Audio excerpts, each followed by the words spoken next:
there? What the hell is he building in there? It had taken Enron 16 years to go from about 10 billion of assets to 65 billion of assets. And it took them 24 days to go bankrupt. What the hell is he building in there? This company collapsed so quickly and so entirely. I mean, it was into bankruptcy within a matter of weeks. It just immediately had all the makings of a gigantic scandal. He's hiding something from the rest of us. The fatal flaw at Enron, if there is one, you say it was pride. But then it was arrogance, intolerance, greed. So many of them were blinded by the money that they didn't see that they were sinking their own lifeboat. We have a right to know. It just got hungrier and hungrier. Sooner or later, they were doomed to go off that cliff at 90 miles an hour. It's astounding that they got away with it for so long. In reality, Enron was a house of cards. What we didn't know is that the house of cards had been built over a pool of gasoline. It all sort of became smoke and mirrors. Committee will come to order. This is a case of America's largest corporate bankruptcy. The question here is what happened, who was responsible for it happening, and what can we do to prevent this sort of thing from happening again? I think the Enron story is so fascinating because people perceive it as a story that's about numbers, that it's somehow about all these complicated transactions. But in reality, it's a story about people, and it's really a human tragedy.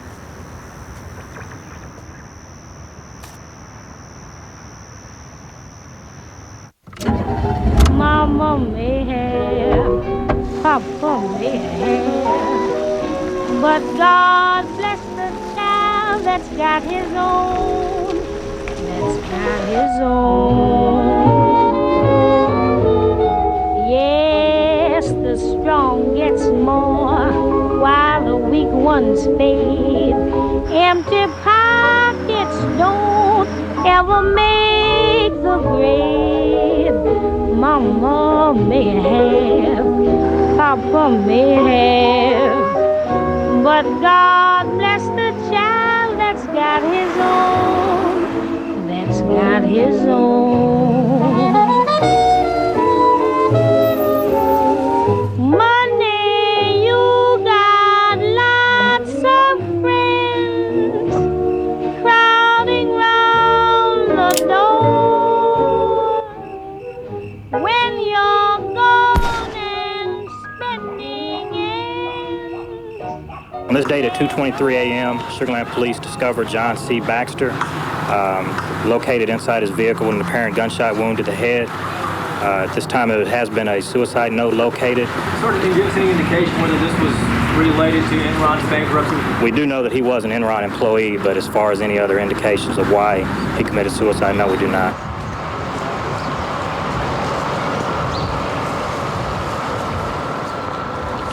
Mr. Skilling, let me touch on something that's sort of sad, and that's, of course, the suicide of Cliff Baxter. And you mentioned he was your best friend in your opening statement. Before he died, did you have many conversations with him? Yes. And were any of them relative to Enron? Yes. There's no one that knew Cliff toward the end that didn't realize that he was heartbroken by what had happened. And Cliff came over to my house and he said, they're calling us child molesters. He says that will never wash off. But Mr. Skilling, you don't believe that. I don't believe what? You don't believe that the press and everybody calling Cliff Baxter or yourself or anybody on the board of directors denigrating or tainting you, you don't think it's accurate, is what you're saying to us here today. I do not believe, I did not do anything wrong that was not in the interest, and all the time that I worked for Enron Corporation, that was in the interest of the shareholders of the company. Ultimately, who was responsible for the downfall of Enron? Only a few years ago, Enron was the nation's 7th largest corporation, valued at almost $70 billion. Pundits praised the company as a new business model. This trading floor was manned by America's best and brightest, charting the futures of energy and power. And high above each with a private staircase, Ken Lay and Jeff Skilling had built their own plush staterooms. They were known as the smartest guys in the room, captains of a ship too powerful to ever go down. In the Titanic, the captain went down with the ship. In Enron, it looks to me like the captain first gave himself and some friends a bonus, then lowered himself and the top folks down in the lifeboat, and then hung it up and said, by the way, everything's going to be just fine. Like Skilling, Ken Lay said he hadn't done anything wrong. Word with you real quick, or CNN? Really not this morning, thank you. Beyond the financial issues, some suspected a political conspiracy. Enron had been the largest corporate contributor to the first presidential campaign of George W. Bush. This is not a political issue. It is a business issue. You know, Enron had made contributions to a lot of people around Washington, D.C. And if they came to this administration looking for help, they didn't find any. To say no help here is like I did not have political relations with that man, Mr. Lay. What about the fact that George W. Bush calls Ken Lay Kenny Boy? That's my nickname for my husband, which he overheard. So it wasn't original with the president? Certainly wasn't. According to published reports, your husband earned about $300 million in compensation and stocks from Enron over the last 4 years. What happened to all that money? It's gone. It's gone. There's nothing left. Good luck, Will. This is the shredded evidence that we got that came out of Enron. We very quickly determined that the insiders had sold off $1 billion of their stock in the preceding several months. Did you convert stock worth $66 million? I don't know, but I don't Would that have be the records surprising with to me. you to learn that you did that? No, that would not be surprising. Mr. Fasto got only $30 million in stock proceeds from Enron, but he took another $30 million out with his side deals. I think there was just an immediate sense of outrage at Lay and Skilling and Fastow when people realized how much they had profited and how completely artificial the appearance of this company had been. News of shredding at Enron raised more questions. What answers were lost in the torn documents? 20,000 employees had lost their jobs. $2 billion in pensions and retirement funds had disappeared. Was Enron the work of a few bad men or the dark shadow of the American dream?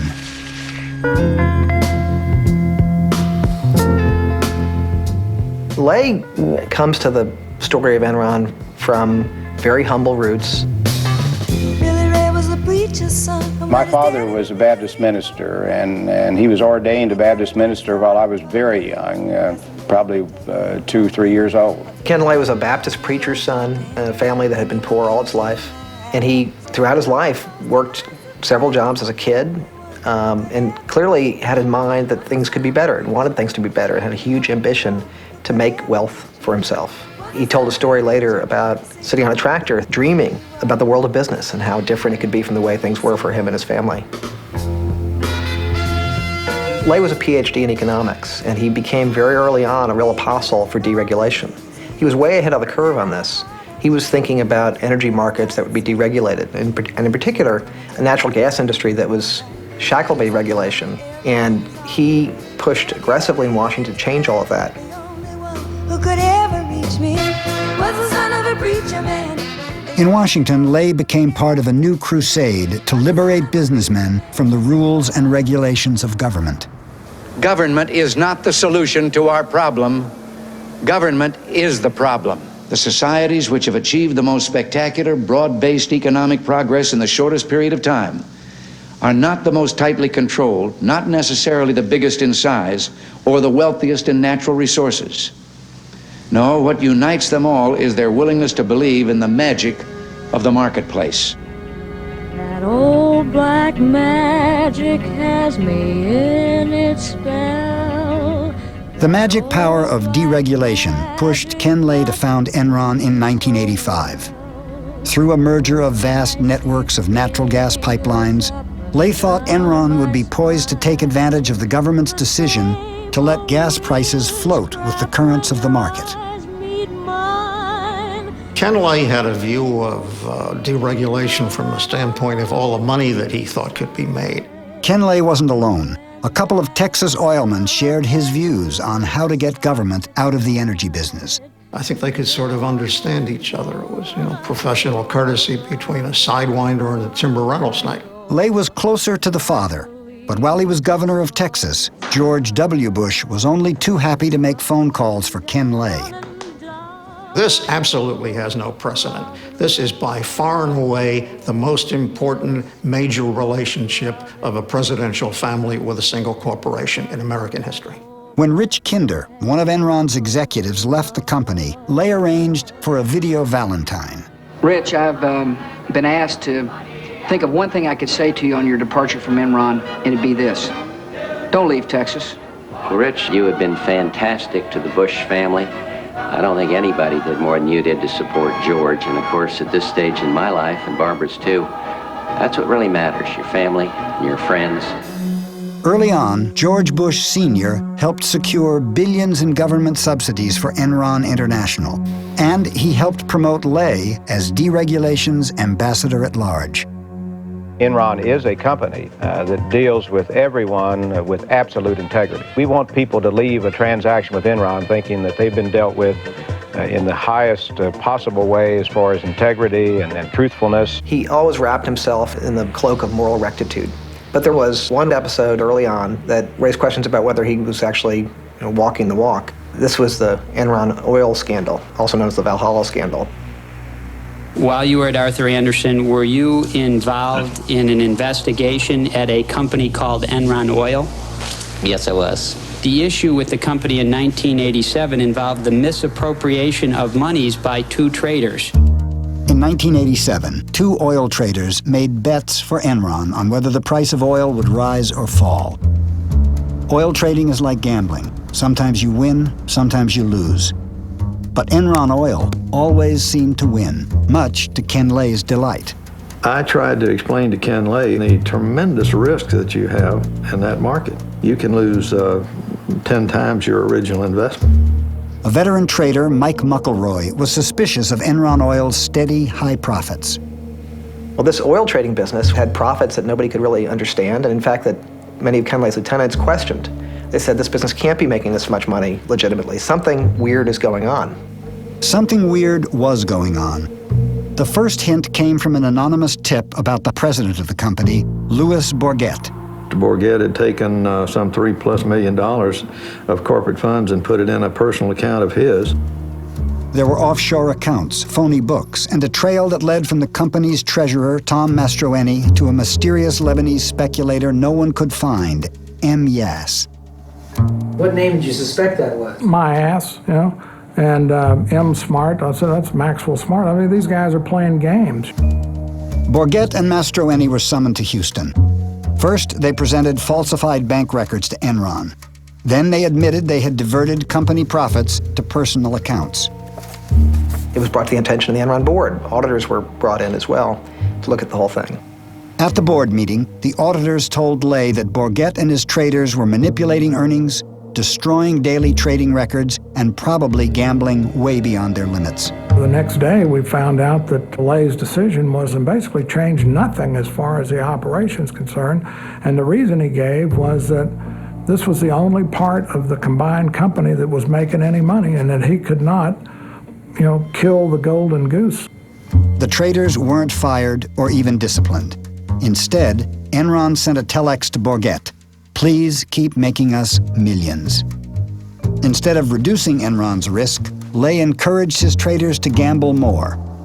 But then, their luck changed. 2 months later, I got this panic call that they had drawn down $90 million in the previous 5 days. And what we could do is just try to find out what kind of gorilla we had loose up there. Muckleroy hopped on the next plane to New York. He knew Mastroeni had another set of books, and he would do whatever it took to get them. I basically stood over Tom and I told him one of two things was going to happen. Either one of the trading partners that was crooked with Bourget, who was a German arms dealer, was going to kill him, or I was. I said, I'll track you down and find you no matter where you go, and sooner or later I'll get you. The next day, Mastroeni came in with the real books. The traders had gambled away all of Enron's reserves. By acting fast, McElroy bluffed the market and managed to save the company. After Valhalla, Ken Lay maintained that he had been shocked that the traders had gambled so recklessly, but Ken Lay had known all along about the risks that were taken. He had seen the reports warning him about the traders' behavior. Since the fall of Enron, Ken Lay has said he can't be responsible for things he didn't know about. Sounds like what he said about Valhalla. Do you believe that he didn't know? I can answer only for one. I can answer for Valhalla because Ken Lay did in fact know about this thing because I had told him myself. The auditors adamantly told Mr. Ken Lay that the two rogue traders should be fired. Lay read the report and he read his budget and estimated how much they, the two rogue executives, made, and if they were fired, what he could lose. My conclusion was that this guy is a guy who puts earnings before scruples rather than reacting to the dishonesty right in front of him. Mastroeni received a suspended sentence. Bourget was convicted of fraud and spent 1 year in jail. With his biggest moneymaker now behind bars, Ken Lay had a problem. Who could he find to make money for Enron? Every year, every day, every week, you have to come up with new ideas. I'm going straight to the top. Whoa. Ken Lay saw in Jeff Skilling the guy who had the answer to what the future of the natural gas business was supposed to be. Ken Lay is also a guy who considers himself a visionary, and he liked other people he thought of as visionaries. He liked people with big ideas, and Jeff Skilling was a person with the biggest ideas of all. Jeff Skilling's biggest single idea was to find a new way to deliver energy. Rather than be bound by the physical flow of the pipeline, Enron would become a kind of stock market for natural gas. It was a magical new idea. Transform energy into financial instruments that could be traded like stocks and bonds. So that was the one good idea. In 1992, using that good idea, we became the largest buyer and seller of natural gas in North America. Jeff was like the prophet. He came in and said, there's a whole new world out there. Forget about this pipeline stuff, you know, the state pipeline in the ground and gas in and gas out. We can recreate this entire industry. An attorney from Vinson & Elkins, Amanda Martin was one of the first executives hired by Jeff Skilling and became part of his inner circle. The excitement was palpable. You cannot imagine how proud we all were to be there. And then, of course, we had a leader who imbued us with a sense of confidence that if we were smart, anything could be accomplished. And then the bottom line, we began to make money. And that in and of itself was a reaffirmation that this could be big. Skilling saw the opportunity to build an industry new and to start a business from scratch, but he had one specific condition that had to be met before he'd join Enron, and it was that he'd be allowed to use a certain kind of accounting known as mark-to-market. Arthur Andersen signed off and the SEC approved it. I remember walking in and going, what's going on? And Causey and everybody, I mean, everyone was so excited, and in came the champagne, and we'd got mark-to-market accounting treatment. And I often think about how clear my memory was about that event, and that was the beginning of a major cog in the downfall, ultimately, of Enron. Mark-to-market accounting allowed Enron to book potential future profits on the very day a deal was signed. No matter how little cash actually came in the door, to the outside world, Enron's profits could be whatever Enron said they were. Very subjective. And very, it left it open to manipulation. And they were saying that we're going to sell power out of this power plant in 10 years for X dollars per kilowatt. And there was no way anybody could prove that they could do it. Well, hey, good Rich, morning. how are you? Finally, Good to great, see you. Jeff. Yeah. Good Morning, to Rich. see. Todd, sit down. We've been working hard on this, and we've really pulled out all the stops. Look what we got. Origination. We did $20 million last year. We think we can do $120 million this year. Trading. We did $10 million last year. We think we can do 64 this year. This is the key. We're going to move from mark-to-market accounting to something I call HFV, hypothetical future value accounting. Whoa! If we do that, we can add $1 gazillion to the bottom line. Whoa, Jeff! All right, that sounds fantastic. Oh, Jeff, thank you. That's just superb performance. And you're going to go far, my boy. Probably president of the company one day. You think so? I think. He really believed that the idea was everything, and that when you came up with an idea, you should be able to book the profits from that idea right away. Because otherwise, some lesser man was taking the profits from the idea that some greater man had come up with in the past. When Jeff Skilling applied to Harvard Business School, the professor asked him if he was smart. He replied, "I'm fucking smart." One of his favorite books was The Selfish Gene, about the ways human nature is steered by greed and competition in the service of passing on our genes. At Enron, Skilling wanted to set free the basic instincts of survival of the fittest. Jeff had a very Darwinian view of how the world worked. He was famous for saying once in Enron's early years that money was the only thing that motivated people. Skilling's notion of how the world should work really trickled down and affected everything about how Enron did business. He instituted a system known as the PRC, or Performance Review Committee. It required that people be graded from a 1 to a 5, and roughly 10% of people had to be a 5, and those people were supposed to be fired. Hence, this came to be known as rank and yank. I personally am convinced that the PRC process is the most important process that we conduct as a company. I've never heard of a company yet that would be successful terminating 15% of their people every year just to satisfy the fact that the other employees had to vote on them. And so when you're being evaluated by that group, you are getting direct communication from Ken and me about what the objectives of the company are and how you fit with those objectives. It was a brutal process. The ability for a 25-year-old to go in and to be reviewed and to be superior, and as a consequence, get a $5 million bonus. I don't think that's repeated in many places in corporate America. Our culture is a tough culture. It is a very, very aggressive culture. 8 million on new deals. At Enron, no one was more aggressive than the traders. If I'm on the way to my boss's office talking about my compensation, and if I step on somebody's throat on the way, that doubles it, well, I'll stomp on the guy's throat. You know, that's how people work. Is that your 4.5 mil? On the trading side, we got to be the biggest, baddest house in town. And by necessity, if you wanted to be in the market, you had to deal with Enron. Try to reconcile your big numbers here. Enron's traders were like the super powerful high school clique that even the principal doesn't dare to rein in. They had become the major engine of at least reported profits at the company. They took Jeff Skilling and Ken Lay's belief in free markets and turned it into an ideology. But they pitch it almost as a new economic religion. Enron Online will change the markets for many, many commodities. It is creating an open, transparent marketplace that replaces the dark, blind system that existed. It is real simple. You turn on your computer, and it's right there. That's our vision. We're trying to change the world.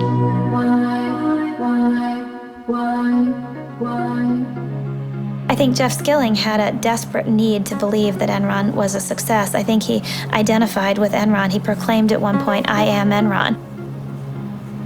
The other thing about people at Enron is a lot of them were former nerds, and including Jeff Skilling. He had been paunchy, he had big glasses, he losing his hair, and Jeff Skilling one day kind of woke up and decided to change himself. And he started working out, lost a lot of weight, but he really did remake himself through sheer will and force of personality. When Jeff got LASIK on his eyes, everybody at Enron got LASIK, so nobody was wearing glasses. I think Jeff Skilling is really a tragic figure in a classic sense of the word. He's a guy that people describe as incandescently brilliant, but he's also a guy who is radically different than he at times portrays himself. He's portrayed himself as somebody who has very tightly monitored risk. In reality, he's a gambler. He gambled away huge sums of money before he was 20 years old by making wild bets on the market. So Jeff Skilling, risk was glamorous. He was a huge risk taker. He actually talked about wanting to go on trips that were so perilous that someone could actually die. This manifested itself in trips that Jeff Skilling led for a small group of friends and customers. A core cadre of Enron guys used to go on these wild adventures Andy Fastow would go, Ken Rice would go. The trips were legend. You know, we can sit and think about what strange insecurities they were trying to overcome, but it made them feel good as men. And they took a particularly memorable trip to the Baja, 1,200 miles in very rugged terrain in Mexico. This is a trip where people crash bikes. Ken Rice was on the trip and he busted a lip and required a bunch of stitches. People broke bones. One guy flipped a Jeep and almost got killed.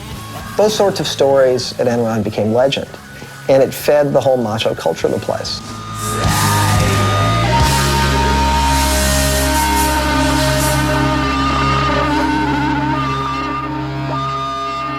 Jeff Skilling had a way of describing people that he liked. He said, I like guys with spikes. He liked somebody with something extreme about them. Ken Rice was one of the men with spikes, was the salesman of the group. Very amiable, fun, man's man, and was the guy out selling deals to energy companies. In the case of Cliff Baxter, the company's chief deal maker, he was extraordinarily talented at just doing a deal, but he was a manic depressive. Baxter was a very bright guy, very blunt, would tell Skilling whatever he thought, was closest to Skilling personally than anyone else at the company. There was a guy named Lou Pye, who was a key Skilling lieutenant, helped build the trading business in the early years, went on to run Enron's doomed effort called Enron Energy Services. What was the job of EES as you ran it? It was to sell energy services to end users, industrial end users. Lou Pye is the guy that Skilling tapped to run the EES business because this was so important to the company and to Skilling's future. He called Lou Pye my ICBM. And Lou Pye dispatched his enemies with incredible skill. And if that meant leaving bodies behind him, Skilling was certainly fine about that. Not feeling anything. Lou Pye was kind of a mysterious figure. He was kind of like the invisible CEO. For a while, he was located on the 7th floor, and there was this long office, and it was all glass and closed, and you would walk by there, and it was just almost all the time it was empty. Details didn't interest Lou Pye. Only two things seemed to motivate Pye: money and a peculiar fascination with strippers. For Pye, it was all about the numbers. 1, 2, 3, 4. 1, 2, 3, 4, 5, 6. 1. He was there every night after work, and he usually brought some of the traders along with him. He spent quite a lot of money there as well, much of it charged to the Enron expense accounts. There were rumors that he brought strippers up to the trading floor. Almost everyone knew the story. The story is that because he's kind of a mild, soft-spoken, almost meek individual, that maybe the strippers didn't even believe he was the CEO. So he took him up to his office, and I guess they put on a little show for him there. 1, 2, 3, 4, 5. One night he was at a club, and one of the guys said, Lou, all the rest of us are single. We don't have any problem, but how do you keep your wife from smelling the stripper's perfume on you? And Lou said, oh, I've got a secret. So I stop in at a gas station on the way home, and I spill a little gasoline on myself, and it kills the scent. So the other guy shot back and said, but Lou, doesn't your wife then think you're fucking the gas station attendant? In the context of Lou Pye, everyone was horrified. The pall fell over the table because Lou Pye was not a man to trifle with. 2 days later, the guy who told the joke, as Enron legend has it, was dispatched to Calgary, Canada. Lou Pye lost all interest in running EES as soon as the numbers got high enough. I netted approximately $100 million. I don't know if that number's accurate, plus or minus 20 million. And he actually left Enron with more money than anybody, $250 million, because he sold all his stock in Enron after he got a divorce from his wife in order to marry his stripper girlfriend who had had his child. His exit from Enron was as mysterious as his presence there. Just sort of one day, we all learned that Lou Pye was no longer the CEO of EES. Though Lou Pye flew away from Enron with $250 million, the divisions he left behind lost a total of nearly $1 billion. But Enron managed to disguise that fact. Lou Pye became the second largest landowner in Colorado. It was the number. It was always making those numbers and looking, it was, to me, the real mythology is high school mythology. That, you wanted to be the most popular guy on Wall Street and you were going to do whatever you had to do to stay there. And Jeff understood those rules better than I think anyone else.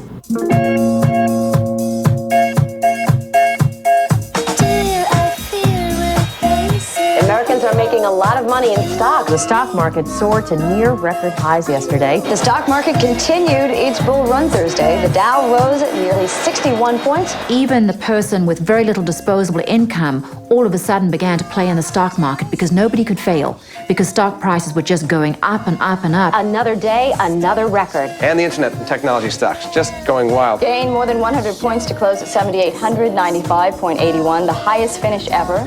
It was a time where we had the biggest bull market in the history of the world. Ken Lay was right there acting as a cheerleader. Obviously, our stock has been doing very well. I think there's a fairly good chance we could see this stock price double again over the next year to 18 months.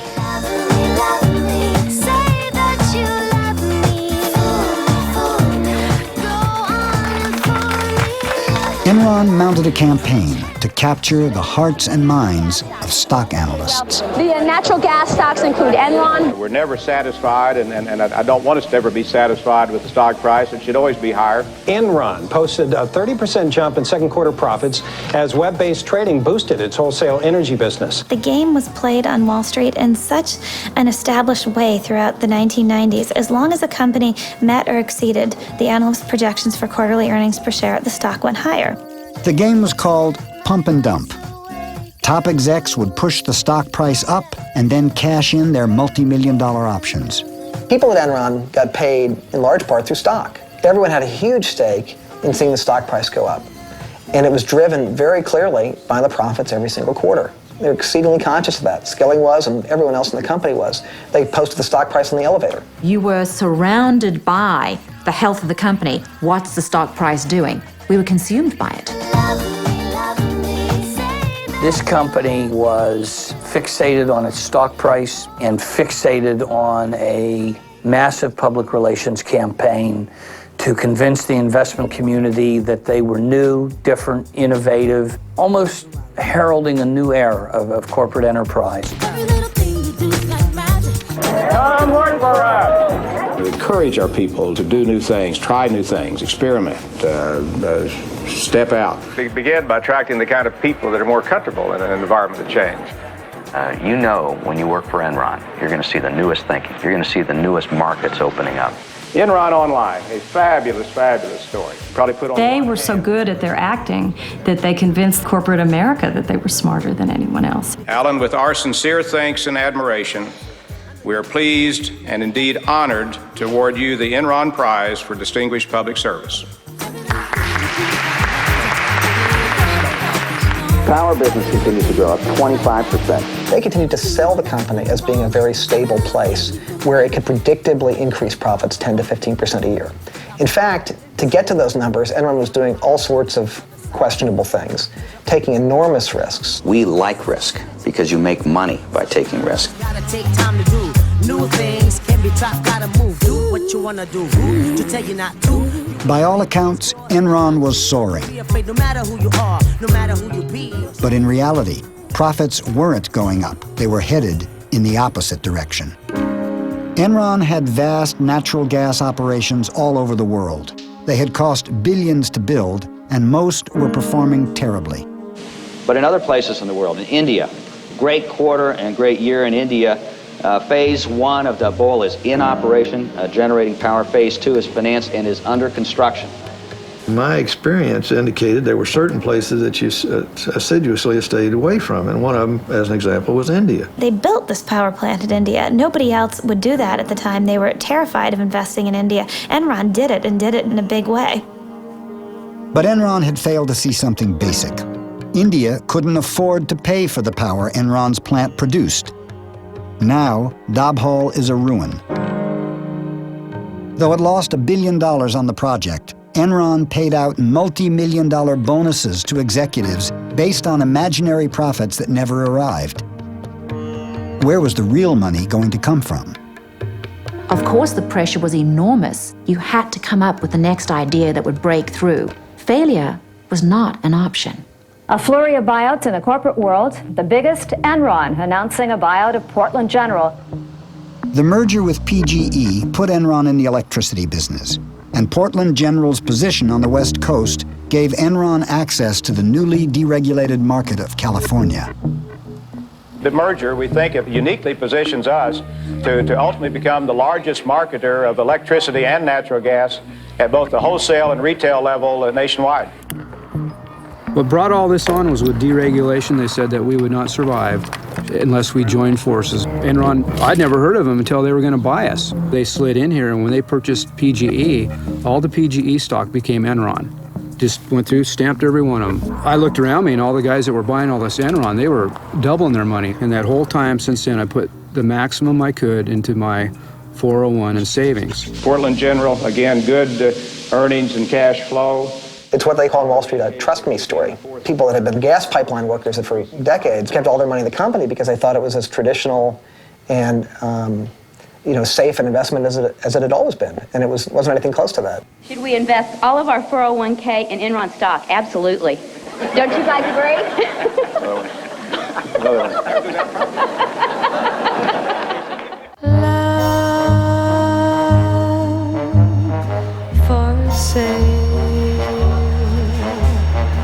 Enron is a big winner today. One of the things that fascinated me was that almost all of the Wall Street analysts who covered Enron had buy ratings or strong buy ratings on the company's stock. Why were the analysts blinded to the company's deceit?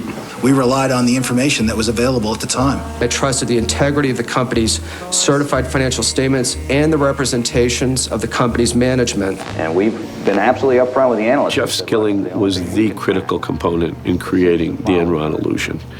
Time and time again, when we had a question to the sell-side analysts that they couldn't answer, the response was, I'll give Jeff a call. I'll run this by Jeff.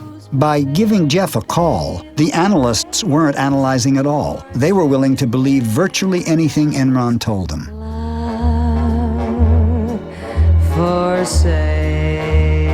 Most of the analysts right now have a target price on us from $100 to $115 a share. Any analyst who didn't buy the company line became an enemy of Enron. Enron's CFO, Andy Fastow, had his eye on John Olson, one of the only analysts skeptical of the Enron story. Enron loved analyst strong buy recommendations. Merrill was informed by Fastow, either you get somebody who is on board with us and has a strong buy recommendation and loves us at the same time, or we don't do any business with you.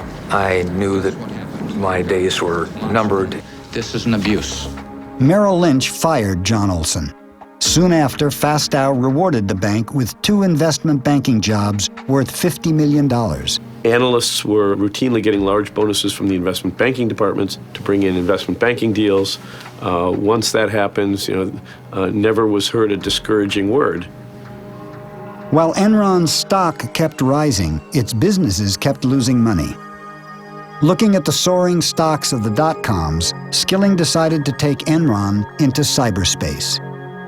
We're now in the process of seeing if we can create a bandwidth trading market. Enron is using its knowledge of trading gas to barter other forms of energy, even space on the information superhighway called bandwidth.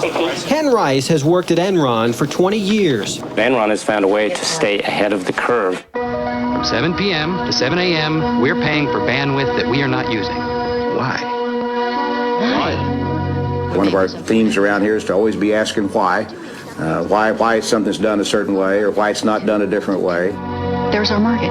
Why can't we sell the bandwidth to other companies? Make it a commodity, like a pork belly.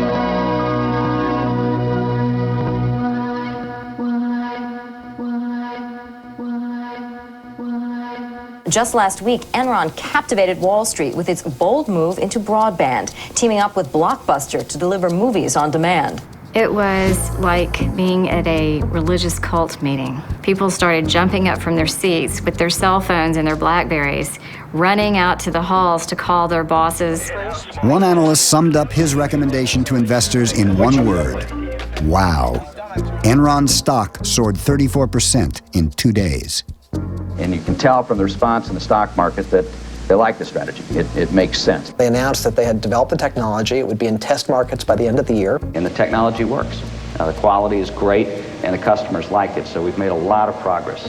The truth was that Enron was just struggling with the technology for video on demand. The technology didn't work, and the deal with Blockbuster soon collapsed. But with the magic of mark-to-market, Enron used future projections to book $53 million in earnings on a deal that didn't make a penny. By the end of the year 2000, Enron was running out of ways to make the broadband business look successful. They'd tried every trick in the bag to try to create the illusion of a business where there was none, and the people who were working there were getting increasingly desperate.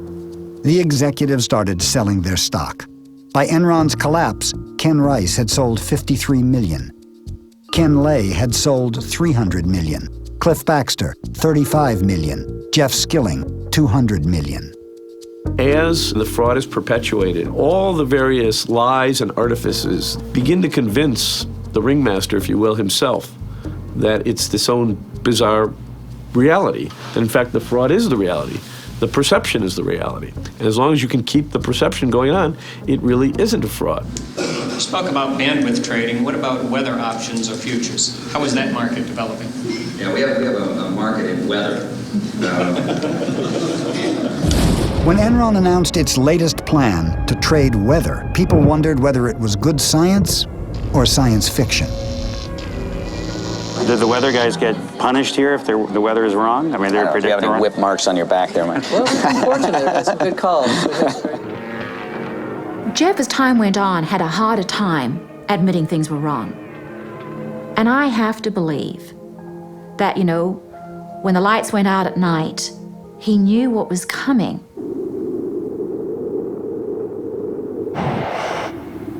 I would liken it to the Titanic when you've got a captain who's saying maintain full speed and they bump into a couple of icebergs and then they still keep full speed going. And the captain of this ship, Enron, he ignored all the warning signs, and there were plenty of them. And the captain of the ship was? Kenneth Lay.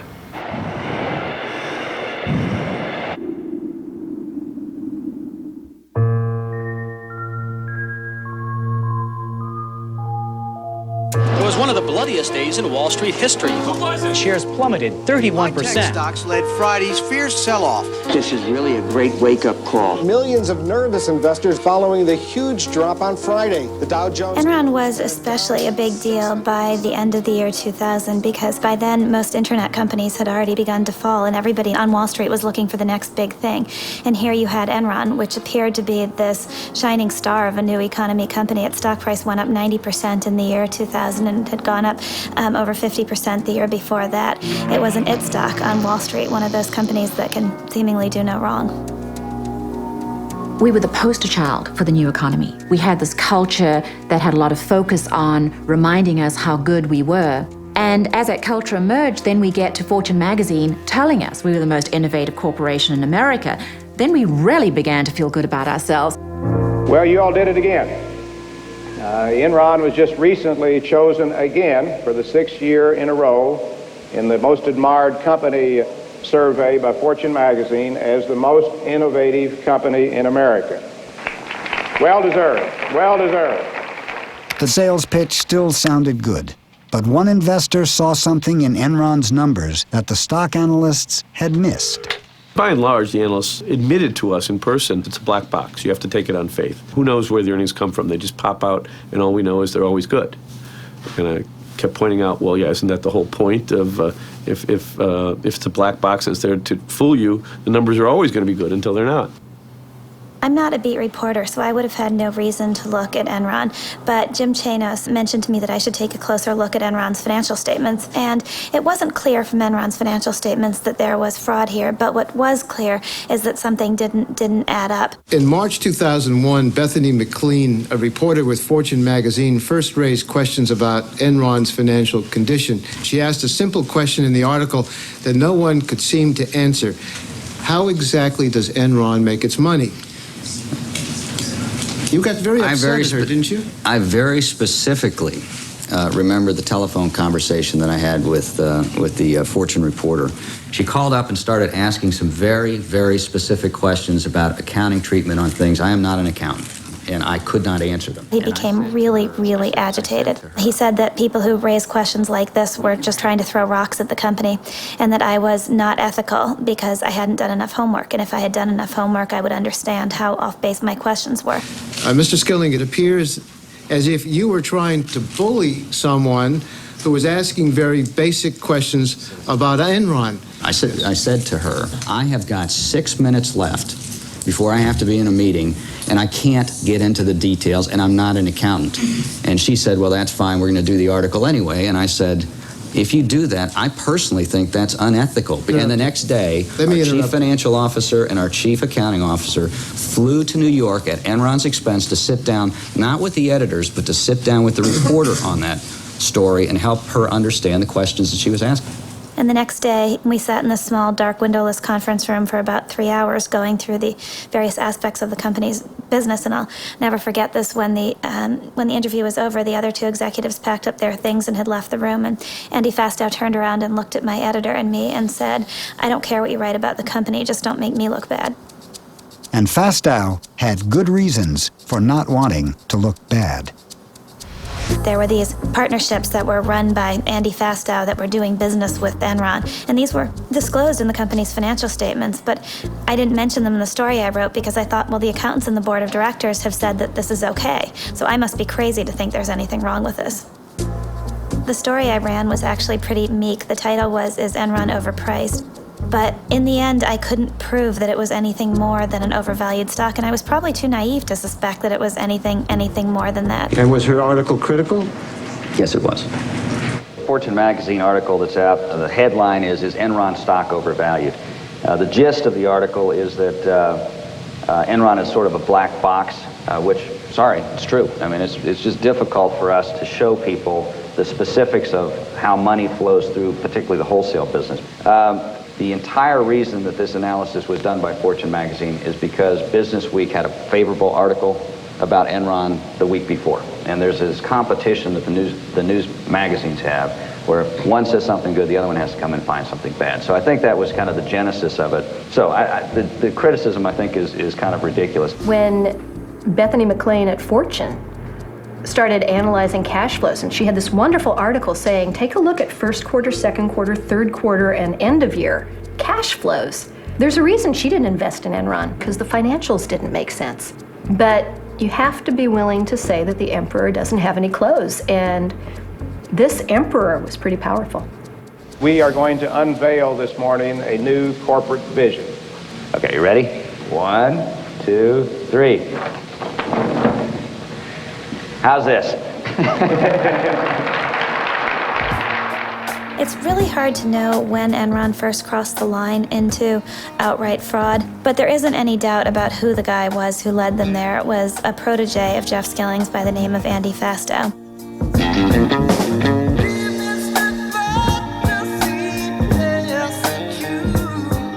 Andy Fastow was Enron's chief financial officer. His job was to cover up the fact that Enron was becoming a financial fantasy land. Enron essentially was losing money on a cash basis year after year, and yet it was reporting profits. So it was defying the laws of financial gravity, and the way it was doing it was with something called structured finance. And the maestro of all that at Enron was Andy Fastow. Andy was very young. He was hired by Jeff Skilling probably before he was even 30, and he idolized Jeff Skilling, and he certainly wanted to please the boss. To please the boss, Fastow had to figure out a way to keep the stock price up by hiding the fact that Enron was $30 billion in debt. People pressured by the need to keep the stock price up begin to cheat a little bit, but then the next quarter comes along and you have to cheat a little more to do the new cheating to make up for the old cheating. And before long, you've created a momentum that now you can't stop. Fastow created hundreds of special companies to perform a magic trick, prop up Enron's stock by making its debt disappear. To outside investors, it looked like cash was coming in the door. In fact, Enron was just stashing its debt in Fastow's companies where investors couldn't see it. It was black magic. It really was. You were pulling some rabbits out of a hat.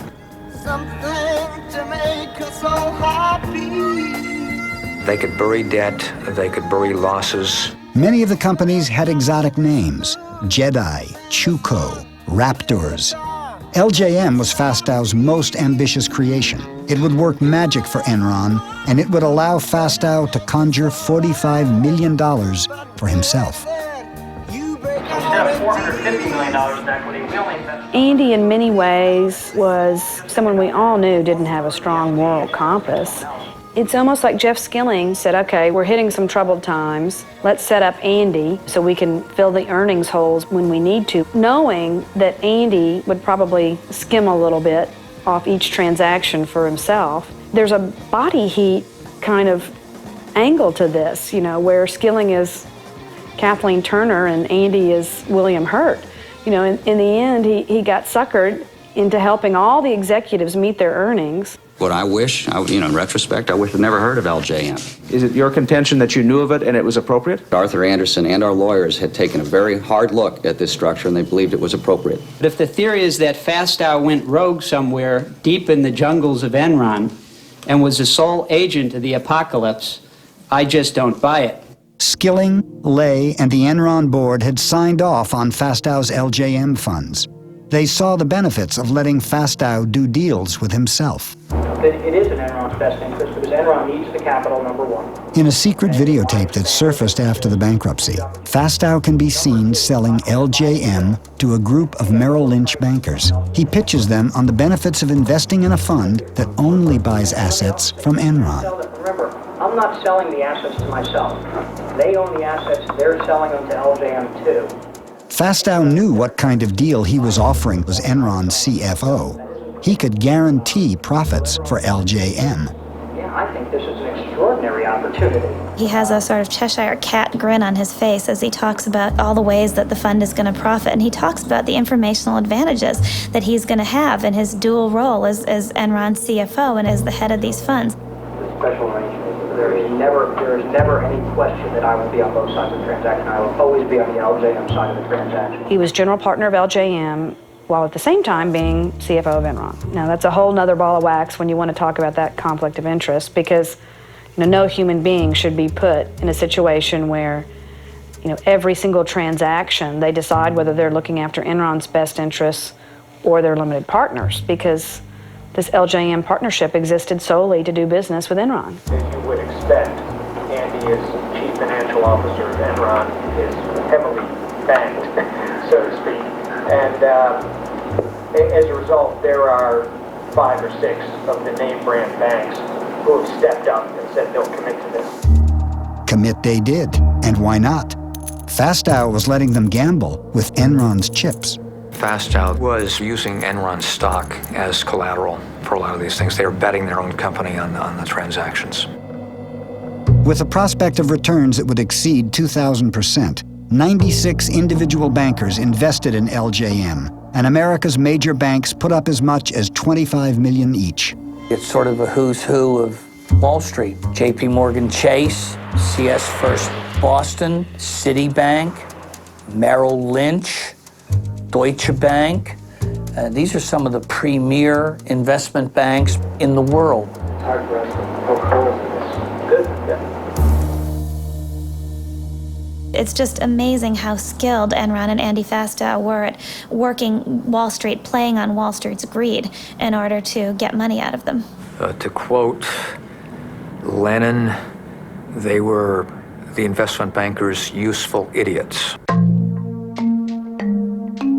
As disturbing as Enron's own misconduct is the growing evidence that leading U.S. financial institutions not only took part in Enron's deceptive practices, but at times designed, advanced, and profited from them. The Enron fraud is the story of synergistic corruption. There are supposed to be checks and balances in the system. The lawyers are supposed to say no. The accountants are supposed to say no. The bankers are supposed to say no, but no one who was supposed to say no said no. They all took their share of the money from the fraud and put it in their pockets. Enron paid its advisors well. In 2001, the accounting firm Arthur Andersen received $1 million a week. Enron's law firm, Vinson & Elkins, did nearly as well. Everyone had their hand out at the table. They were all being paid, and as long as Enron continued, they received their fees. They were a part of the process. So it's hard now to say, oh, we didn't know anything. Had we known then what we know now about Enron's practices, we would not have engaged in these transactions with Enron. The facts that we now have come to light about Enron, however, were not known at the time. I believe that the Citigroup professionals involved with these transactions acted in good faith. I'd like you here to look at one Citi email, Exhibit 333I. The email trail here is all too lurid. Oh, for instance, one email I remember where the banker writes, Enron loves these deals. They produce cash, but they don't have to show the debt on the balance sheet. Now, a high school student can figure out that the banks were all knowing participants in this wrongdoing. Merrill Lynch assisted Enron in cooking its books by pretending to purchase an existing Enron asset when it was really engaged in a loan. The accounting sham involved the sale of an interest in 3 Nigerian barges. Nigeria is a long way from Manhattan, yet for some reason toward the end of the fourth quarter in 1999, Merrill Lynch suddenly decided to buy 3 Nigerian power barges from Enron. Nigerian power barges have nothing to do with Merrill Lynch's business. It was a blatantly illegal transaction. It was just taking the barges, getting them off Enron's books, having Merrill Lynch, if you will, warehouse them for 5 months, and then buying them back. Mr. Martin, you've testified here today that there was no guarantee, and you said that under oath. Here's a document saying that the head of your whole division here was going to confirm that understanding. Over the year 2001, Skilling became increasingly despondent. He'd always been a moody guy, but people who knew him said he became just increasingly volatile, show up for work unshaven, looking blurry-eyed. And I think it was the battle of holding these two totally disjointed thoughts in his mind at the same time. One is Enron, a superstar company, and the other of feeling like it was all crumbling away. The first cracks in Skilling's public image appeared in a conference call with analysts in April 2001. And then Jeff Skilling took questions. And about midway through the session, there was a questioner who was sort of aggressively wondering out loud why it was that Enron, as a financial services company in effect, could not release a balance sheet with its earnings statement like most financial institutions do. You're the only financial institution that can't produce a balance sheet or a cash flow statement with their earnings. Well, thank you very much. We appreciate it. Appreciate it. Asshole. And then quite audibly, you could hear Skilling say, asshole. And then he said, asshole. As I understand, you call him an asshole. And this just caused unbelievable amounts of consternation all across Wall Street because people thought a Fortune 500 CEO losing it like this, publicly calling an investor an asshole. If I could go back and redo things, I would not now have used the term that I used. Mark Palmer, Enron's chief PR guy, even ran a note up to Skilling telling him to apologize, and he just took the piece of paper and tucked it under the pile of papers on his desk. And afterwards, Enron's traders, who had erupted in cheers when Skilling called this guy an asshole, made him a sign. There was a play off Enron's motto, Ask Why, and the sign said, Ask Why, asshole. My personal feeling was that Jeff looked at the numbers, and he knew that we were in a massive hole.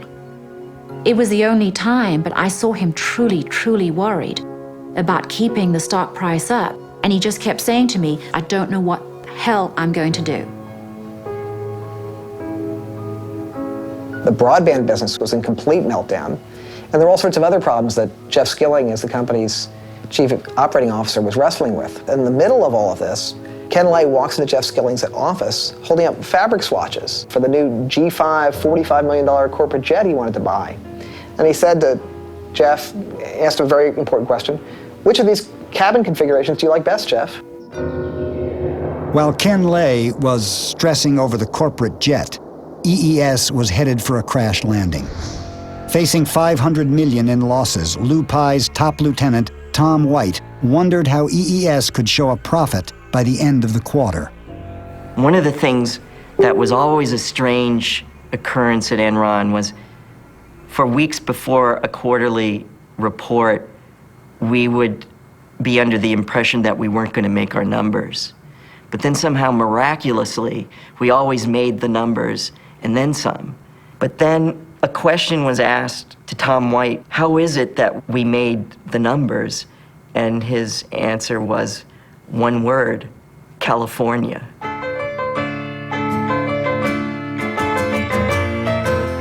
California, here we come. The first clues to Enron's new strategy hit California with a jolt. It started at noon, rolling across the state. Sacramento, San Francisco, Beverly Hills, Long Beach, San Diego. 26,000 miles of California power lines, enough to circle the earth. But for the second day in a row, not enough electricity for America's largest state and the world's sixth largest economy. The first thing we heard about this energy crisis is, well, our lights are going to go off in the middle of winter when we're using half the electricity we normally use during the summer. The Bay Area got hit by not one, but two rolling blackouts. We only need 28,000 to 30,000 megawatts in December. We have an installed capacity in California at the time of 45,000 megawatts. Plenty of power to meet our electric demand. Of course, we had blackouts in December. The people who control California's power grid say once again they're worried about having to black out the northern half of the state. When the rolling blackouts started in California, there was definitely a lot of excitement in the air. It was something new. It was something that hadn't been encountered before. It was, how is this event going to affect the price of power? Controlled rotating outages are being implemented. I knew that there was illegality going on. I could feel it, I could smell it, I could sense it, and there was no other explanation. Because the numbers just didn't add up. We had enough power in California. It was never about lack of supply. When I ran for governor in 1998, not one human being asked me about electricity. This thing kind of came out of the woods as far as I was concerned, and I was trying in the early days to learn what was happening, how we could fix the problem. California was selected by Enron as the prime place to experiment with this new concept of deregulated electricity. Reducing electricity costs is only one benefit from choice and competition. In 1996, under pressure from energy companies, Governor Pete Wilson and the California legislature passed a bill allowing for the deregulation of electricity. I wasn't in the legislature in 1996, but I can tell you that there isn't a legislator alive that can tell you with any sophistication how a deregulated electricity market ought to work. Not a one. California's deregulated system was a bizarre compromise between legislators and free market advocates. The rules were complicated and hard to follow. Inside Enron, California's system was little more than a joke. And once in place, Enron made sure that the joke would be on California. And I remember the conversation I'd had with Ken. At the end of it, he says, well, Dave, old buddy, let me just tell you, it doesn't matter really to us what kooky rules you Californians put in place. I got a bunch of really smart people down there who figure out how to make money anyhow. One of the smartest guys at Enron was Tim Belden, who ran the West Coast trading desk. Tim Belden was a fervent believer in the idea of free markets, and as such, he spent hours poring over the new rules for the deregulation of California's energy industry, looking for loopholes that Enron could exploit to make money. He found plenty. After the bankruptcy, a confidential memo surfaced revealing the names of Belden's strategies to game the California market. Wheel Out, Get Shorty, Fat Boy. Recently, audio tapes of the Enron traders were discovered. What do you want to call this project? I have a catchy name for that. How about, something friendly like Death Star?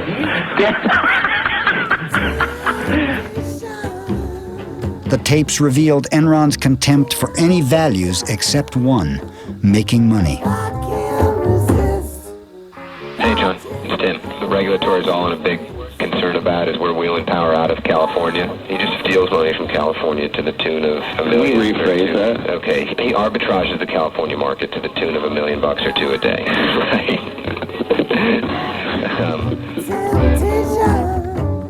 An arbitrage opportunity has been defined to me as any opportunity to make abnormal profit. So an abnormal profit would be returns above and beyond the norm. I was told that a good trader is a creative trader, and a creative trader is a trader that can find arbitrage opportunities.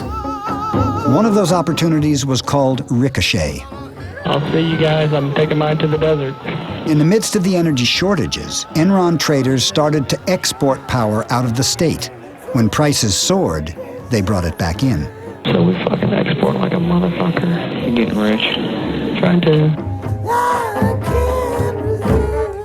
Traders would stay after a 12-hour shift and pore over maps of the Western energy grid. What are the permutations and combinations of ways to move power around the West? And I think that's something that Enron knew better than any other energy marketer in the country, period. We know all of the California imports. We know all of the California load. We're getting pretty spoiled on with this money. You said you were getting a little scared. We're making a little too much, and I tend to agree with you. These are two traders, Traders. This is what they say. What we did was overbook the transmission line we had the rights on and said to California utilities, if you want to use the line, pay us. By the time they agreed to meet our price, rolling blackouts had already hit California, and the price for electricity went through the roof. Did you have any knowledge that this was happening? The only thing that I'm aware of, Senator, is there was a difference of opinion on the rules of the independent system operator. It was just set up. The rules weren't quite clear. We have traders here from Enron who were saying they did something wrong, but you don't see anything wrong. I have one last question, and then I am done. Traders soon discovered that by shutting down power plants, they could create artificial shortages that would push prices even higher. Hey, this is David up at Enron. There's not much demand for power at all, and if we shut it down, could you bring it back up in 3 or 4 hours? Oh, yeah. Why don't you just go ahead and shut her down then, if that's okay? Okay. When you see 2 or 3 energy companies with 35% of their entire capacity down for maintenance on a single day, and as a result, the price of electricity skyrocketing 300 or 400%, and then a week later someone else does it up in Northern California, you begin to believe something's not smelling right here. I want you guys to get a little creative, and come up with a reason to go down. Like a forced outage type thing. Right. Those guys, at the flip of a switch, could just yank the California economy on its leash whenever they wanted to, and they did it, and they did it, and they did it, and they made so much money. The heart of it is that an industry that went for 100 years, from the days of Edison, built the best electrical system in the world, sold the power at reasonable prices to consumers, and was very reliable, was all of a sudden turned into a casino. These strategies made some money for Enron, but the real money was made by betting that the price of energy would go up. It did, and the West Coast traders made nearly $2 billion for Enron. There's nothing wrong with the capitalism. There's nothing wrong with the free enterprise. You can't treat electricity like you treat oranges. It's the lifeblood of the society. It can't be stored. You can't turn these people loose and let them just have a, quote, free market, because a free market is goddamn expensive to customers. There would be ample supply available at the right fucking price. Oh, sure there would. It wasn't just Enron. Every company traded according to the rules that California put up there. And we're the future of Enron. And we're fucking making $500 million for Enron. Can you believe that? Yeah. We'll definitely retire by we're 30. We're talking about a commodity that normally trades in the $35 to $45 range. High prices are when it gets in the 50s or $1,000. Prices aren't going to stay at $1,000 forever. It weeds out the weak people in the market. Get rid of them, and you know what? The people who are strong stick around. The Enron traders never seem to step back and say, wait, is what we're doing ethical? Is it in our best long-term interests? Does it help us if we totally rape California? Does that advance our goals of nationwide deregulation? Instead, they sought out every loophole they could in order to profit from California's misery. Temperatures in California are hitting higher than 100 degrees, fueling wildfires and fears that California's strained power grid could once again near collapse. What's happening? There's a fire under the core line. It's derated from 45 to 2100. Burn, baby, burn. That's a beautiful thing. I was never comfortable on the trading floor at Enron. And if I had questions, I didn't ask them because I didn't want to know the answer.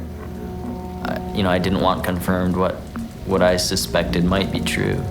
That what I was doing was, in fact, unseemly, or was at least unethical, if not worse.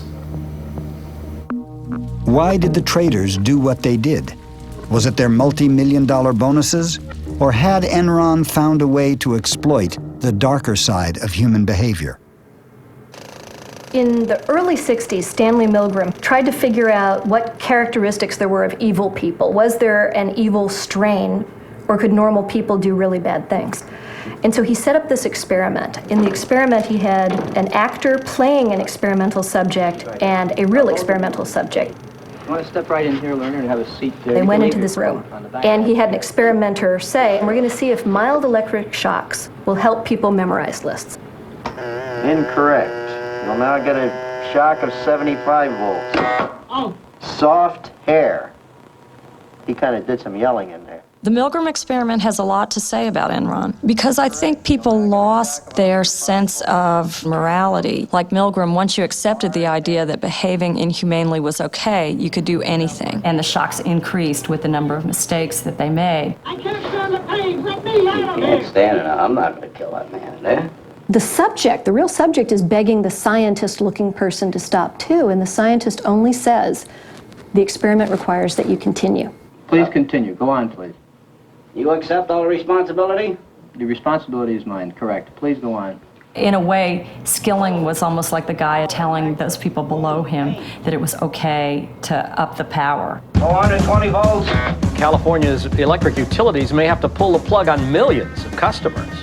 It's the fucking coolest thing I've done in a long time. Yeah. Holy fuck, yeah. You gotta love the West. Oh. 435 volts. During the height of Wednesday's blackout, fire crews had to free people trapped in elevators. Oh, money you guys stole from those poor grandmothers of California? Yeah, Grandma Millie, man. But she's the one who couldn't figure out how to fucking vote on the butterfly ballot. Now she wants her fucking money back for all the power you charged right up her ass. 450 volts. Yeah, they're out there having fun in the warm California sun. We must continue. Go on, please. You're going to keep giving what, 450 volts every shot now? That's correct. Continue. It's kind of hard to say, well, we should be, we shouldn't do this even though it's allowed because, I mean, that's what we do. Right. Oh, the best that could happen is fucking an earthquake, let that thing float out to the Pacific and put them on fucking candles. Boys, 450 volts. Milgram's discovery was disturbing. 50% of the subjects were willing to shock to the death, so long as the commands came from a seemingly legitimate source. Yeah, they're out there having fun in the warm California sun. Tonight I'm declaring a state of emergency in California to give the state the authority and the resources to keep the lights on in California. The governor, who's been basically capitulating to the demands of the energy companies and the utility companies, needs to put his foot down. We wanted the governor to send in the state police or the National Guard to seize control of the power plants and put them back online. And I thought we didn't have to take over every plant. We really only had to take over one, because then they would know he meant it. I'm going to get the $9 billion back that Enron, Dynergy, and Reliant stole from us and get it back to you. Despite what the people in California think, Enron's making money despite California, not because of California. The year-long energy crisis would cost the state of California $30 billion. The markets in California are the most regulated markets in North America today. And that's what's causing the problem. California, it never deregulated. Enron buy stock today. Thank you very much. We are doing the right thing. You're the good guys. We are the good guys. We are on the side of angels. Oh, I can't help myself. You know what the difference is between the state of California and the Titanic? And this is being webcast. I know I'm going to regret this. At least when the Titanic went down, the lights were on.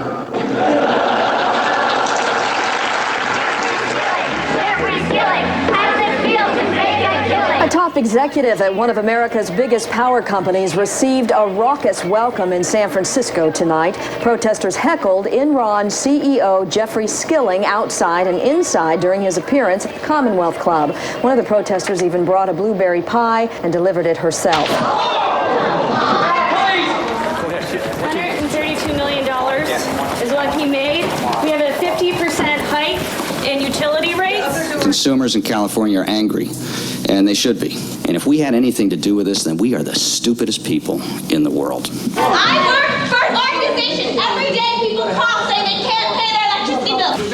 Millions of dollars off of California. Get out! When the tidal wave of public anger started to grow, Ken Lay flew out here and convened a meeting of friends, and I guess he had a little more foresight than we did. He invited Arnold Schwarzenegger, brought him together at the Peninsula Hotel, and had a lunch meeting. The notes from that meeting really still have never surfaced, but we know that Ken Lay's pitch was, we've got to stay the course with deregulation, and the market will correct itself and everything will turn out fine.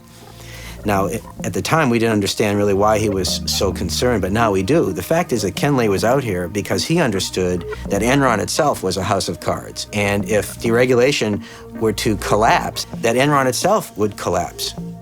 But Ken Lay had a trump card. In the midst of the energy crisis, his friend George W. Bush became president. I, George Walker Bush, do solemnly swear. I, George Walker Bush, do solemnly swear. Ken Lay is going to be Secretary of Energy.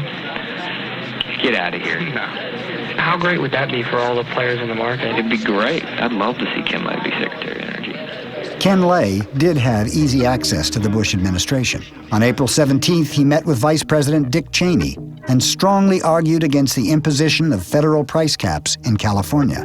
We're doing everything we can to help in California on a short-term basis. There's not a lot you can do. You can't manufacture kilowatts in the West Wing of the White House. We're fighting with both hands tied behind our back. We no longer have the power to stop this. If the federal government doesn't help us, we're a dead duck. At the time, Gray Davis was a likely candidate to run for president. Ken Lay knew that might give his friend George Bush a political reason to oppose California's appeals for federal price controls. They know full well my administration's belief that price controls will not solve the problem. His view was that the federal government really shouldn't get involved. This is California's problem.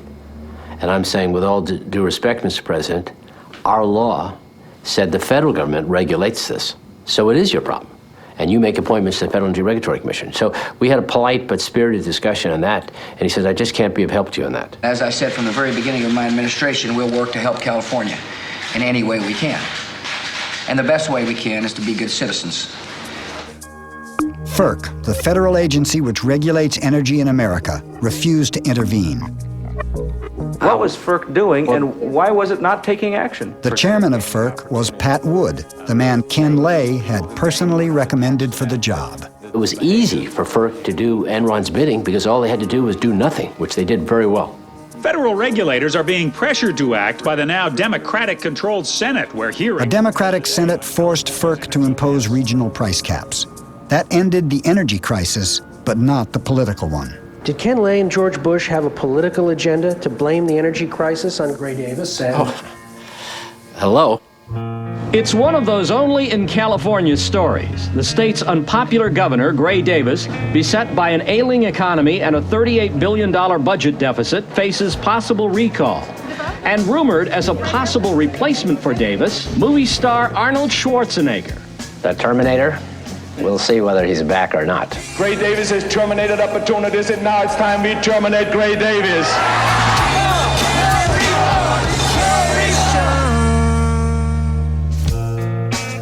Could I predict a phony energy crisis as a result of deregulation? Yes. Could I predict that Arnold Schwarzenegger would be our governor as a result of deregulation? Never would have come up with that. That's like a bad science fiction movie. Apparently we have all been wrong. It is pronounced California. Ladies and gentlemen, the governor of the great state of California, Arnold Schwarzenegger.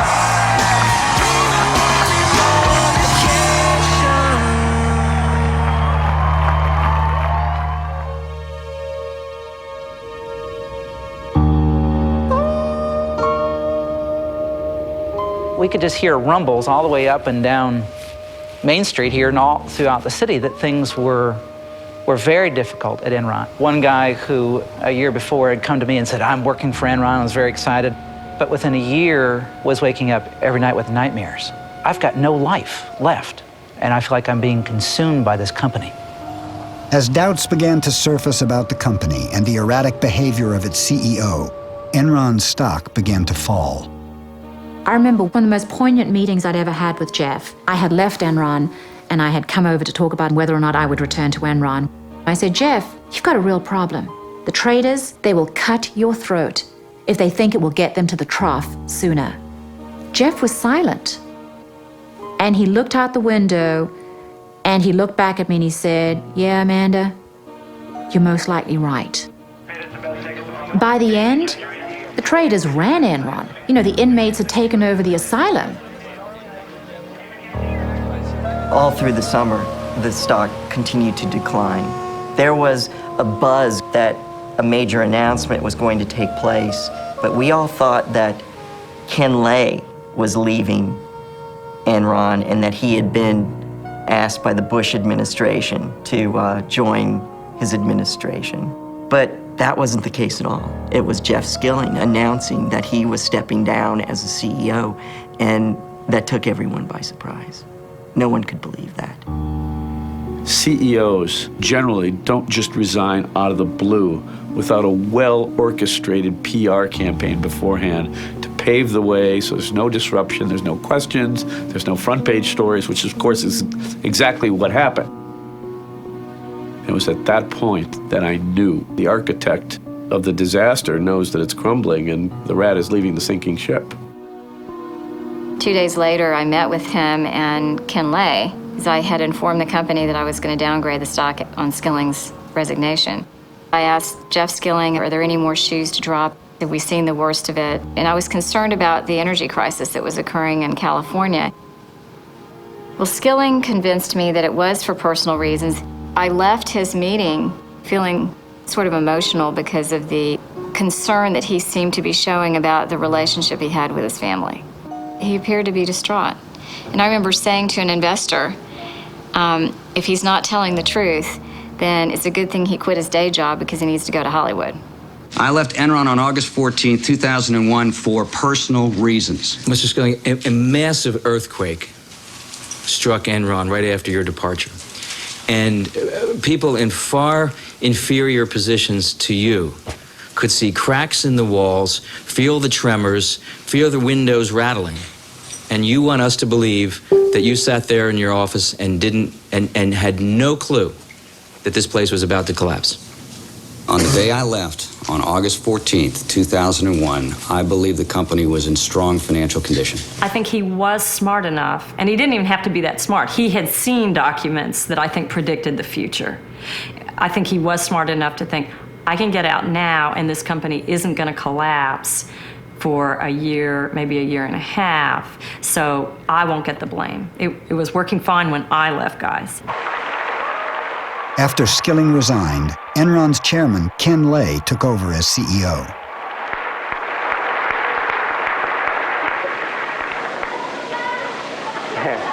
Boy, I didn't expect that. But thank you. Thank you very much. Well, I'm delighted to be back. I'm sorry Jeff did resign. It was a stunning announcement that he was stepping down as the CEO. And I think the flags started going up at that point for everybody. We are facing a number of challenges, but we're managing them. Indeed, I think the worst of that's behind us, and the business is doing great. We're not the only stock that's decreased in value this year. It's just that we've been hit a little harder than many others. If a few of these other problems disappear, like California, like India, I think the worst is over, and I'm excited. August 14th, 2001, Jeff Skilling abruptly resigns. And that made me angry. It made loads of employees angry.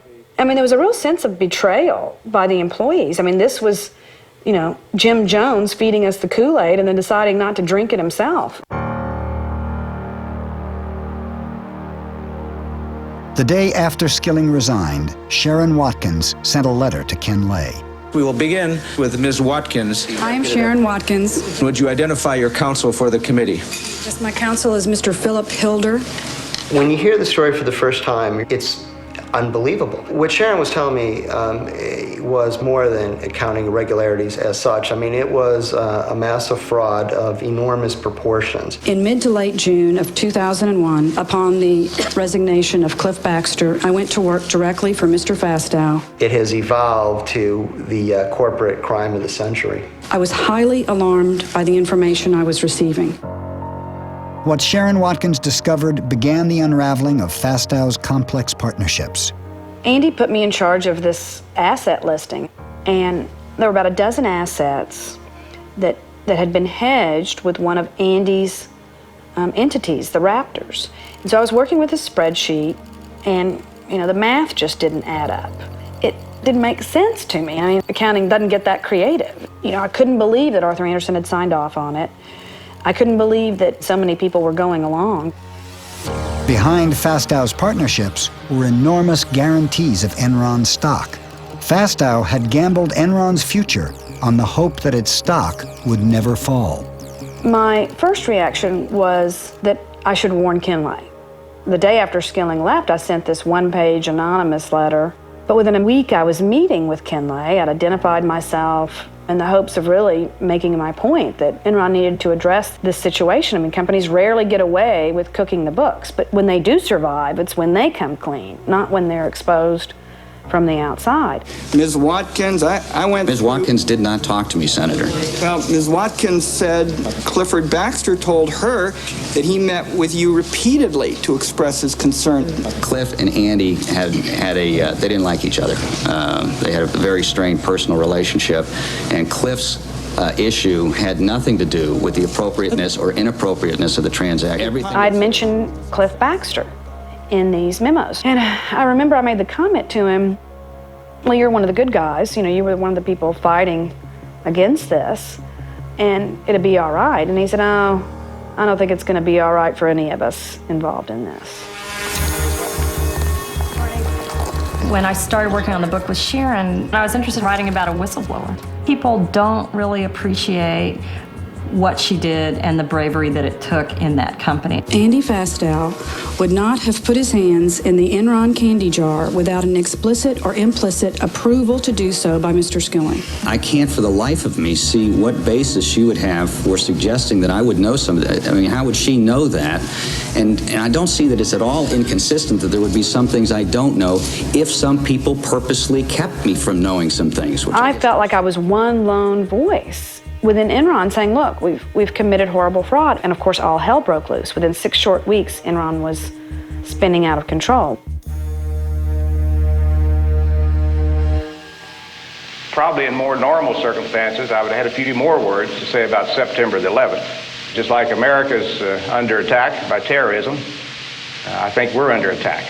And of course, now we've got the SEC inquiry, informal inquiry.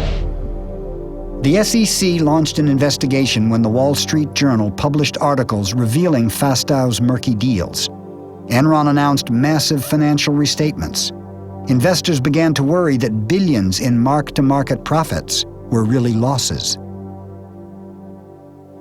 As you can, of course, see, the underlying fundamentals of our businesses are very strong. Indeed, the strongest they've ever been. But regrettably, that's not what Wall Street is focusing on, and I doubt that's what you're focusing on. This inquiry will take a lot of time on the part of our accountants and lawyers and others, but it will finally put these issues to rest. At the very moment Ken Lay was talking to employees, only a few blocks away, Enron's accounting firm, Arthur Andersen, had begun destroying its Enron files. On October 23rd, Andersen shredded more than 1 ton of paper. Despite the rumors, despite the speculation, the company is doing well, both financially and operationally. He was making all kinds of statements, reassuring employees, and not just employees, reassuring investors. We have no accounting irregularities. The company's in the best shape it's ever been in. Now, from the standpoint of Enron stock, we're going to bring it back. We're going to bring it back. All right, we're down to questions. And I've got a few up here. I would like to know if you are on crack. If so, that would explain a lot. If not, you may want to start because it's going to be a long time before we trust you again. Certainly wasn't clear to anyone at Enron, much less anyone outside of Enron. It wasn't really clear what was going on or what was going to happen. I know there's a lot of speculation about Andy's involvement. I and the board are also sure that Andy has operated in the most ethical and appropriate manner possible.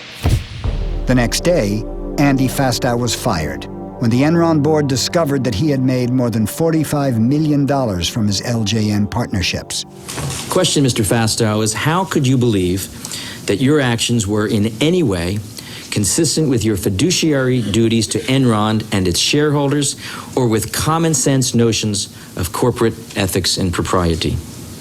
How do you answer, sir? Mr. Chairman, on the advice of my counsel, I respectfully decline to answer the questions based on the protection afforded me under the United States Constitution. Andy, in many ways, I think he was set up as the fall guy. All of the Enron executives were saying, there's your man, Andy Fastow, he's the crook. You know, he's the one that stole from Enron, stole from LJM, he's the one that cooked the books, go after him. I've thought about this and thought about this, and it couldn't have just been a few executives at Enron that made this happen. If you think of the banks involved, Chase, Morgan, Citibank, the billions in loans, Arthur Andersen. What about Vincent and Elkins, the lawyers that represented us? There had to have been complicity across the board because it was all too easy. All too easy. The Enron collapse was an enormous tragedy. This is a company that had over 30,000 employees, and clearly in a company that size, you have a lot of senior officers that have a lot of authority in which you place enormous trust. Clearly in this case, there was at least one, Andy Fastow, that betrayed that trust. To the extent that I did not know what he was doing, that he obviously didn't share with me what he was doing, then indeed I cannot take responsibility for what he did. I never heard him say I take responsibility for a thing. It sounded to me like the wonderful movie Chicago. I was reminded of the puppet strings and the dancers and the tap dancing and pointing at the gun. I mean, everybody's in step but Johnny. I continue to grieve, as does my family, over the loss of the company. Linda and I saw our net worth reduced from several $100 million down to something less than $20 million on a net worth basis. And of course, as you said, about $1 million or less in liquidity. I don't know whether I'd be rather be shot as a crook or as an idiot. I believe the only venue for me is the ride of broken dreams. Oh, you mean the Enron ride? Let's go. Enron hit the national psyche. It hit it as sort of the time-tested lesson, and that is if it looks too good to be true, sometimes it is. We're all gonna be rich! We broke even!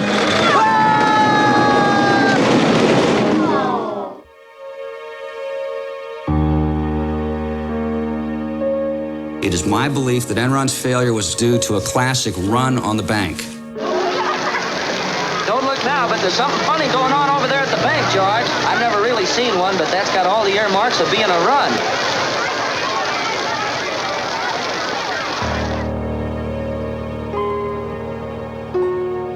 On December 2nd, 2001, less than 4 months after Skilling's resignation, Enron declared bankruptcy. I remember it was just a strange kind of a surreal day. We learned around 9:30 about the bankruptcy and that we were all being let go. We all felt like we were on the Titanic and the last lifeboats had long gone and we were just now on the sinking ship. We had 30 minutes to leave the building, and at that point, it was no longer like being on the Titanic. It was kind of like being on the Lusitania. The torpedo had hit, and there's 20 minutes to get out. There was a lot of disbelief. Very few of the rank and file people ever dreamed that Enron would actually go bankrupt.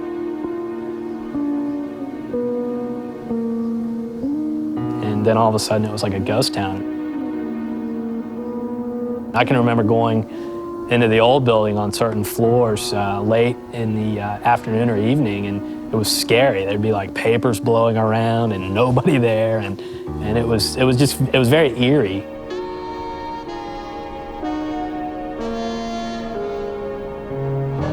Mr. Skilling, your opening statement was extremely compassionate to the employees. And I want to show you a tape, and I believe we have it ready to go. Listen to this. Should we invest all of our 401k in Enron stock? Absolutely. Don't you guys agree? Why is it that you had begun unloading your stock pretty heavily before that date, and yet led the employees to think they should keep buying stock? Ms. Senator, I have been a major shareholder in Enron Corporation, and you can take the videotape to mean what you want it to mean. I was a supporter of Enron Corporation. You know what happened to those people. They lost everything. I feel terrible about what happened to the employees. Well, at one time, things were really rosy for us, and we all had some really nice-looking 401ks and pensions, but it peaked, and then it just started going down and went lower and lower and lower. At the peak, I had about $348,000, and I sold it all for $1,200. Was what I got for it when it was done. While Enron's stock was plummeting, the retirement accounts of Enron's rank-and-file workers were frozen. We were frozen out of our accounts. It was right about $32, I believe. And over that time, from when it was frozen to when it opened up, I think it went down to $9, and we could not access it. And what came out later that was so bad was the fact that Ken Lay and Skilling and all the top people were moving their money then, but we couldn't. The insiders had sold off $1 billion of their stock. Compare that to the lineman who worked for a state-owned utility company for most of his life, put away money each month, and what's he have to show at the end of the day for his years of hard and decent labor? He gets a big goose egg. And Pi is out in Hawaii somewhere with $350 million in the bank. That's wrong.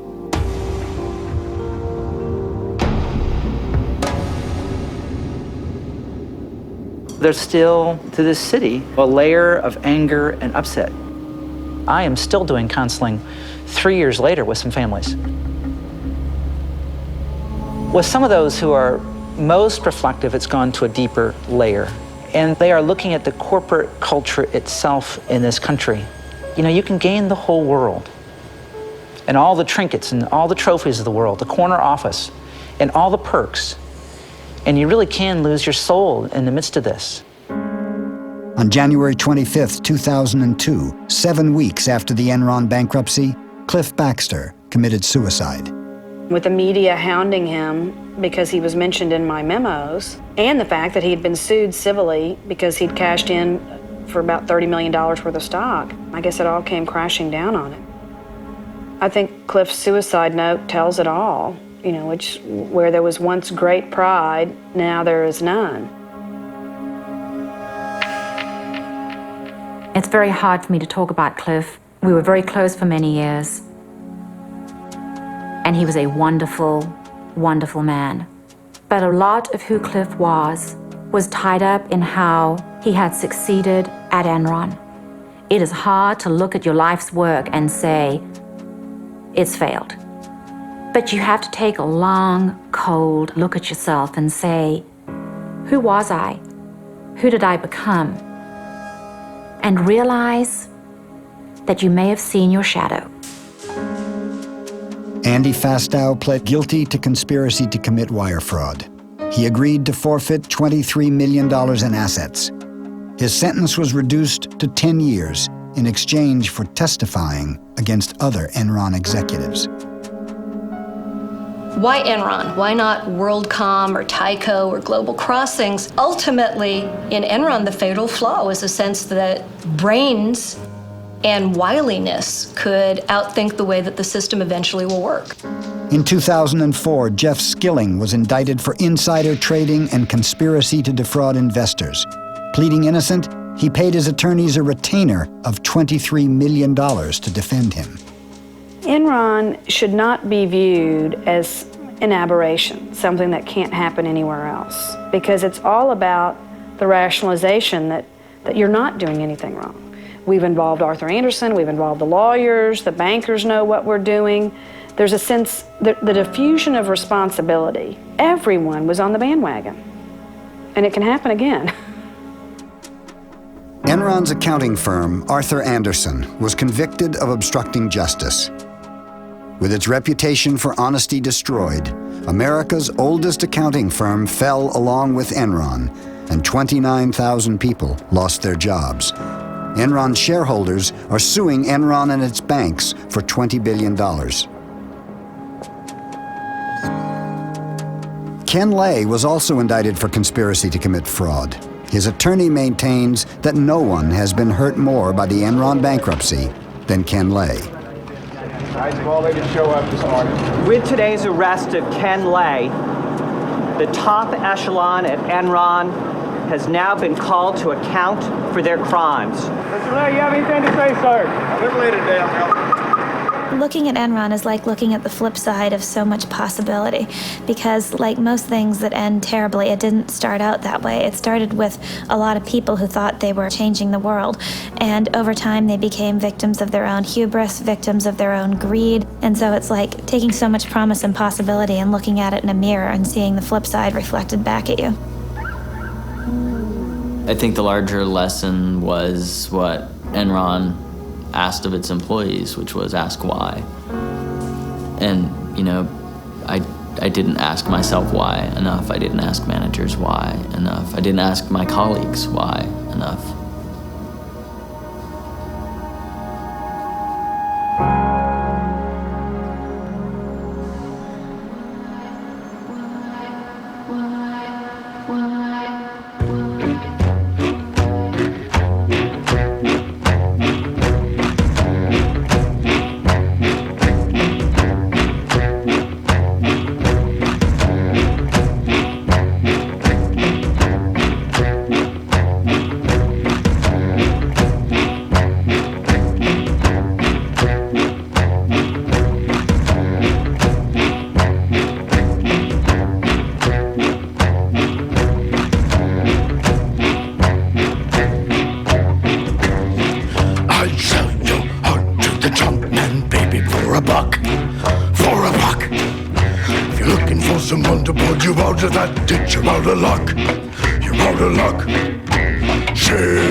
There's a leak in the boiler room. The poor, the lame, the blind. Who were the ones that we kept in charge? Killers, thieves, and warriors. God's away, God's away, God's away on business, business. Digging up the tape with the shovel and the pick. It's a job, it's a job. Bloody mood rising with the plague and the front doing the mob. Join the mob. It's all over. It's all over. It's all over. And there's a leak in the boiler room. The poor, the lame, the blind. Who were the ones that we kept in charge? Killers, thieves, and lawyers.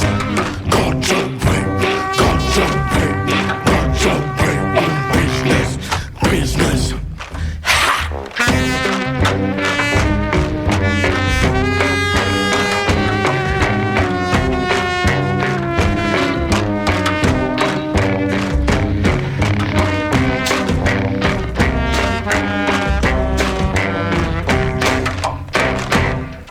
Goddamn, there's always such a big temptation to be good, to be good. There's always free cheddar in the mousetrap, baby. It's a deal, it's a deal. God's away, God's away, God's away on business, business. God's away, God's away.